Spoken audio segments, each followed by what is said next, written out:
أكمل دراستك حتى لو تأخرت، حتى لو شعرت أنك وحدك، حتى لو لم يشجعك أحد. أكملها من أجل نفسك، من أجل أحلامك التي علقتها ذات يوم ولم تمت، من أجل قلبك الذي لا زال يؤمن أنك تستحق الأفضل. ليس مهما كم عمر. حبيبي بص، يعني انت عديت اكتر من نص المشوار، ويعني انا عارف والله ان انت مضغوط، ولكن كالعادة اللي يصبرك ان انت قطعت جزء كبير من مشوارك. يعني لازم دايما تفضل على العهد وتفضل مثابر وصابر على ان انت تحقق نتيجة كويسة مهما ثقلت عليك الاعباء ومهما كانت في محن تتواجهك. الشطارة مش ان انت تدي مبررات لنفسك للسقوط، وانما انك تسقط وتدي مبررات واسباب ودوافع انك تقوم وتنجح.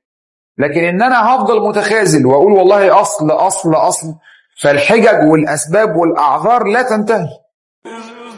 قم فلا وقت للخيبة، هناك مجد ينتظرك فاسعى إليه. قم واكسر هذا الحزن في داخلك. لم يعطك الله هذه النفس لتعذبها، خلقت للمعالي فكن ذا أثر. ليه ما عندكش أمل في ربنا؟ ليه كل ما بيمر عليك ظروف صعبة بتنسى ان ربنا سبحانه وتعالى قادر يعمل أي حاجة؟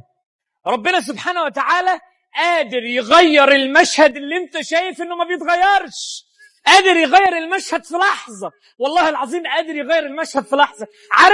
عارف كل الأحلام اللي انت شايفها انها مستحيلة، كل الحاجات اللي انت بتقول استحالة انها تحصل، سهلة وهينة عند ربنا انه يغيرها ويعملها في لحظة. تنام بالليل وانت مخنوق ومتضايق، وتصحى الصبح تلاقي ربنا فرجها من عنده. تنام بالليل والله ما معكش ولا جنيه في جيبك، وتصحى الصبح تلاقي امداد من الاموال.